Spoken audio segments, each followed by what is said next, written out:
Mais il y a une question que je me pose et que je pense, elle est pertinente. Est-ce que le mépris de son fils, est-ce il était présent avant? Est-ce que ce n'est pas maintenant que tu remarques trop le mépris de son fils là? Genre quoi, genre Non, maintenant non, qu'elle non, travaille. maintenant, non, je pense que c'est une question. Et c'est depuis que tu commences à voir les entrées, tu ne remarques pas encore plus le mépris de son fils là. Mais en réalité, ce qui t'empêche d'être vraiment transparent, c'est le fait que la famille pèse un peu sur tes épaules. Peut-être voici venu le moment d'essayer encore de redistribuer les cartes. Unité des finances, mon combat. Mais c'est pas facile. Elle veut faire l'unité des finances, mais quand elle voit ce qu'il y a en face, elle dit, mais comment faire? Comment faire? Tu fais l'unité des finances avec un monsieur qui a des enfants. C'est ça, non? Il a un fils déjà. Qui a un fils. Et tu regardes qu'avec le fils, ça fait un peu comment je te dis que, mais l'unité des finances, ce n'est pas pour donner au fils là après. Et ça, ce n'est pas mieux de garder mon argent pour mes filles. C'est un peu compliqué. En tout cas, on vous raconte. On vous raconte. Et là, vous allez mieux comprendre. Hello les amis, bienvenue sur notre page. Si tu passes nouvellement par ici, tu t'abonnes. Ce sera ton abonnement le plus rentable, je peux te le garantir. Moi, c'est Alexandra. Je suis ce soir avec Monsieur Chomba. Bonsoir les amis, c'est un plaisir de vous savoir nombreux. Merci d'être là les amis. Moi c'est Sylvie, ce soir avec qui? Avec Alexandra. Madame Chomba. C'est qui Madame Chomba? Je vous raconte. Madame Chomba, c'est la fille qui écrase au marché Mélène. Elle écrase le maïs. Yeah. Donc je m'en vais un jour écraser le maïs du moment. Et tu vois, quand tu viens te donner seulement le sac, là, tu es à côté, tu ne sais pas ce qui se passe. Tu donnes seulement le sac, tu es à côté, tu ne sais pas ce qui se passe. Quand je donne le sac, après, je ne sais pas comment on peut me tapoter comme ça, comment on peut me tapoter. Je me tourne, je crois, sur le Saint-Esprit. La poudre partout sur le visage. Elle est toute blanche. Qu'est-ce qu'il y a? C'est pas ton sac là-bas. Si il laisse la fille ici, elle va s'en sortir. Là, il va aller à très nerveux. À 9h, je me dis, non, non, non. C'est comme ça que je suis rentré. Non seulement avec le sac de maïs, mais avec elle aussi. Depuis ce jour, elle va foutre. Bon les amis, je vous lis rapidement cette histoire que nous avons reçue en inbox et tout. Bonjour, comment allez-vous tout? On a commencé à causer. Mon cas, c'est que je ne travaille pas. Mon mari est le seul qui travaille. Quand il gagne, c'est lui qui gère. Il me fait les provisions et un peu d'argent de ration pendant 5... C'est comme ça, en fait, ça a été le cas pendant 5 ans, je suppose. Quand j'essaie de demander l'argent pour mes besoins, il dit toujours qu'il n'y a pas d'argent. Des fois, je sais qu'il en a, mais il refuse de donner en disant que j'ai d'autres charges importantes. En disant que j'ai d'autres charges importantes que ça, que ce que vous demandez. C'est un peu compliqué, je ne comprends pas. Bref, je suppose comme ce qu'elle demande, quoi. Ouais. J'ai demandé un peu de capital à ma mère et je me suis lancée dans la vente en ligne. Et ça marche bien. Et comme lui ne voulait pas me montrer son argent, j'ai refusé de lui montrer le mien aussi. Malais demi. J'ai bien envie qu'on initie des projets ensemble. Seulement une seule chose que je craignais. Il a un fils qu'il a eu hors mariage avant qu'on ne se rencontre. Et je l'ai épousé, mais son garçon n'a aucun respect pour moi. J'ai essayé de tout moyen. L'enfant cherche toujours à me faire du mal. Il raconte aux voisins que cette espèce me... Il raconte aux voisins que il me rend la vie difficile. Quand j'essaye de faire comprendre ça à son père, il ne veut pas comprendre. Et là, j'ai que des filles dans notre... Bref, elle n'a que des filles. Son mari a eu un enfant avant de se marier qui est un garçon. Et elle dit, dans notre culture, c'est les garçons qui sont héritiers et pas les filles. Vu le comportement du garçon envers moi, son père sait qu'il est dans l'erreur, mais il ne veut pas le blesser parce qu'il est orphelin de mère. Il croit qu'il est traumatisé et que je puisse comprendre ses caprices. J'ai dit non, c'est pas possible. Et dans ce cas, je préfère garder mon argent seul pour construire l'avenir de mes filles, pour leur laisser au moins quelque chose, que de mettre ensemble pour que quelqu'un d'autre puisse en profiter. Vous croyez que j'ai mal pensé? Si oui, ma soeur, désolée. Si oui, non, j'attends vos conseils. Merci, j'aime vraiment votre coup. Soyez bénis, amen, merci. Bon, en gros, elle est mariée, son mari, bref, j'espère que vous avez compris parce que quand je lisais, son mari avait eu un fils hors mariage et ensemble, ils ont 2 filles.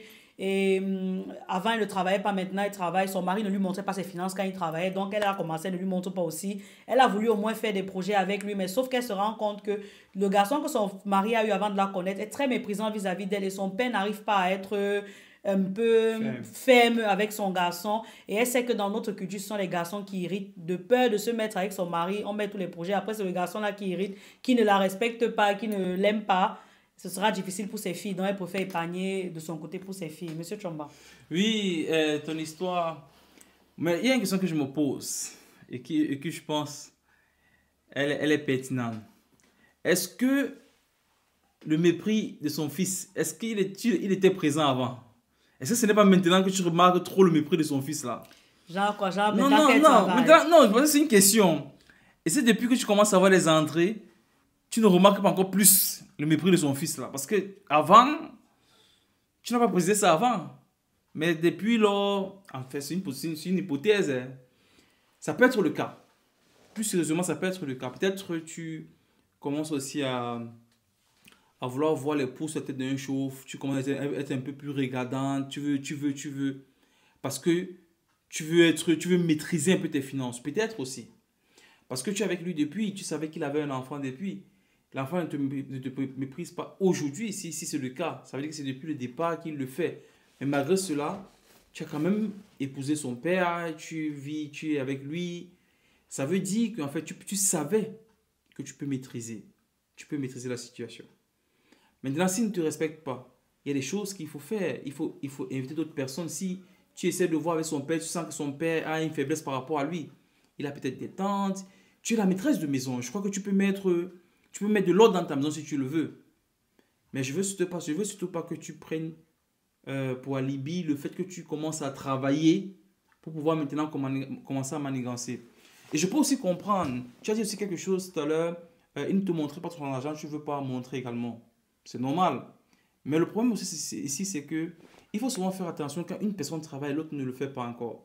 Parfois, quand tout est sur les épaules de celui qui travaille tout seul, ce n'est pas souvent très évident de vouloir faire l'unité des finances et je peux comprendre. Parce que je t'ai dit, elle a toujours peut-être trop de besoins, elle veut ceci, et quand tu es le seul gagne-pain, c'est souvent lourd. Parfois, tu préfères jongler certaines choses en te disant que non, je ne veux pas encore le faire parce que. Mais en réalité, ce qui t'empêche d'être vraiment transparent, c'est le fait que la famille pèse un peu sur tes épaules. Peut-être voici venu le moment d'essayer encore de redistribuer les cartes. Essaye encore voir. Essaye voir si ce n'est pas possible de construire votre foyer, de vous mettre ensemble sur une table, essayer de bâtir quelque chose. Ne va pas directement du postulat que, comme elle ne m'a pas montré, je ne montre pas aussi. Essaye parce que, en fin de journée, les gagnants de cette situation, c'est vous. Quand votre famille va pouvoir constituer des grosses épargnes, faire des choses bien, vous allez avoir beaucoup d'argent de côté. Pour vous, pour votre famille. Maintenant, je suis d'accord aussi avec toi que même si vous décidez de vous mettre ensemble, il faut que chacun d'entre vous ait entier regard sur ce qui se passe et décisions dans vos finances et tout. Pour que ça ne soit pas justement que sur une prise de tête que le monsieur aussi décide de faire autre chose, mais de donner à quelqu'un sans t'en parler. Il faut vraiment que chacun ait main mise sur cet argent. Et aussi, monsieur, je veux juste te renchérir aussi pour dire, il faut aussi que tu sois un peu ferme. Je peux comprendre que tu vis un peu avec ce manque-là. Tu vas te dire, bon, peut-être le petit à petit, sa maman. Mais ce n'est pas en faisant comme ça que tu vas l'aider à être un meilleur garçon. Il faut qu'il soit un homme demain. Il faut qu'il soit un homme respectueux. Il faut qu'il soit un homme avec beaucoup de valeur. Et pour l'être, il faut carrément que tu sois un peu ferme. Un garçon qui manque du respect à ta femme, si c'est le cas, il sera violent dehors. Il sera beaucoup plus dangereux dehors. Je crois qu'il est important que tu commences à être un peu plus ferme. Parce que quand il sera sous l'autorité de ta femme, et qu'il va la reconnaître, il va reconnaître celle-ci comme sa mère, cette fois-là, vous aurez une famille un peu plus saine. Et j'imagine que vous allez grandir dans plein de choses. Madame Jomba. Oui, justement, comme tu as dit, il est très important d'amener ton fils à accepter sa nouvelle famille. Parce que je me dis que c'est souvent le plus difficile des familles recomposées, qu'on sente que voici la nouvelle famille et j'appartiens à cette famille. Parce qu'être tout le temps en conflit, je suppose que même pour toi, ça ne doit pas être facile de toujours avoir ce Être au genre, milieu. oui, être au milieu de tout ceci, ton fils qui est là, un orphelin, tu as encore cette blessure, en fait, tu trouves qu'il ne va pas bien parce qu'il est orphelin de mère. En même temps, tu as ton épouse aussi qui demande un minimum de respect parce que, en tant que femme, non seulement, en tant que maman, je suppose qu'elle est plus âgée que lui aussi, elle a besoin d'un certain respect. Je pense que ça viendra beaucoup plus de toi. Ça dépend ça dépend vraiment et presque essentiellement même de toi parce que je me dis que elle de son côté, si elle se plaint, je suppose en fait qu'elle fait l'effort aussi d'être une maman juste qui ne se sente pas rejetée ou bien délaissée. Si de ton côté tu fais déjà ces efforts, c'est tant mieux. Mais le monsieur, vraiment, c'est à lui de réorganiser et de faire en sorte que la paix règne dans le foyer. Maintenant, une unité des finances, comme on l'a toujours prôné, extrêmement transparente, parce que vous deux, tu parles de tes filles comme si ce n'était pas ses enfants aussi. Ce sont ses enfants. Et c'est vrai que la culture dit quelque chose, mais je ne pense pas que, même s'il faille qu'on dise que, ok, c'est le garçon qui va faire quelque chose, est-ce qu'il va totalement délaisser ses filles? Ce ne sont pas les filles que tu es venu dans le mariage avec, ce sont ses filles. Donc, essayez un peu de voir comment est-ce que vous allez organiser pour vos 3 enfants ensemble pour un avenir meilleur. Surtout qu'ils puissent s'en sortir si demain vous n'êtes pas là. Parce que ça peut être que vous deux, vous n'êtes pas là. Il faudrait quand même qu'ils s'en sortent. Tout à fait. Donc, merci d'avoir suivi la vidéo jusqu'ici. Vous également laissez vos avis en commentaire et tu t'abonnes. Abonne-toi. Ciao, ciao.